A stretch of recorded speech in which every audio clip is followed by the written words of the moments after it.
यह वीडियो सिर्फ मनोरंजन के लिए बनाया गया है।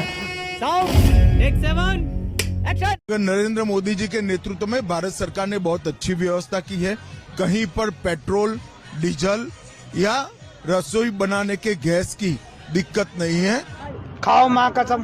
भर दो मेरा सिलेंडर नरेंद्र, लौट कर मैं ना जाऊंगा खाली। मुझे क्रेडिट नहीं चाहिए।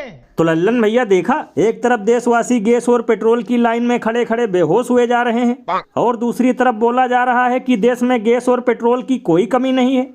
भैया यही तो इन लोगों का मास्टर स्ट्रोक है। अच्छे दिन के नाम पर सबको याद आ रही है नानी, लेकिन फिर भी चालू है उल्लू बनाने की कहानी। आदरणीय प्रधानमंत्री जी के नेतृत्व में जो कार्य योजना नए भारत की बनी है, भारत के अंदर पेट्रोलियम उत्पादों का दाम नियंत्रित है, उसकी आपूर्ति स्मूथ बनाई गई है। देखेगा, घबराना नहीं। शोरूम से निकालने के बाद धक्का मारते हुए शोरूम वाले 1 लीटर तेल दिए थे, 4 लीटर की पर्ची दिया था उन्होंने मेदांता के सामने भरवाने के लिए। वहाँ भी काफी ज्यादा लंबी लाइन लगी हुई है। और फिर उसके बाद आगे में अर्जुन एक और पेट्रोल पंप के वहाँ पे तेल ही नहीं है। यही नहीं, अभी और सुनिए। उन्होंने एलपीजी को लेकर के लगातार सवाल उठाए। उन्होंने कहा झूठ है, अफवाह है, भ्रामक सोच, ये गलत सोच है। कंट्रोल। ये गोरखपुर की एक शादी है दोस्तों, और गोरखपुर के जो सांसद है वो कहते हैं कि सिलेंडर की कोई कमी नहीं है, लेकिन ये एक शादी है। शादी में देखिए कितने चूल्हे बनाए गए हैं और लकड़ी पे खाना बनाया गया है। अरे बाप रे, ये तो धोती खोल रहा है। तो लल्लन भैया देखा, इसे कहते हैं ताबड़तोड़ बेइज्जती, वो भी डायरेक्ट मुंह पे। मतलब एक तरफ समोसे वाले सांसद रवि किशन कह रहे हैं कि देश में गैस की कोई कमी नहीं है, और दूसरी तरफ उनके अपने गोरखपुर में ही शादियों में लकड़ी से खाना बनाया जा रहा है। भैया इसीलिए तो लोग घनघोर बेइज्जती करते हुए ये कहते हैं कि बीजेपी पार्टी नहीं नमूनों का भंडार है। इसीलिए तो आज चारों तरफ मचा हाहाकार है।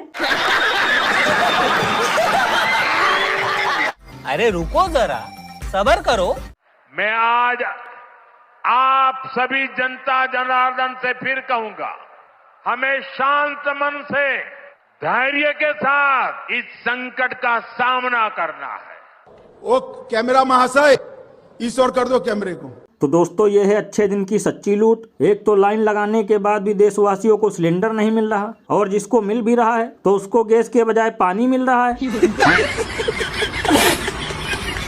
और अभी तो रुको, क्लाइमैक्स अभी बाकी है। और लल्लन भैया ये तो सिर्फ ट्रेलर था। देश में असली बवाल तो 1 अप्रैल के बाद होने वाला है, क्योंकि सुनने में आ रहा है कि रूस 1 अप्रैल के बाद किसी भी देश को तेल नहीं देगा।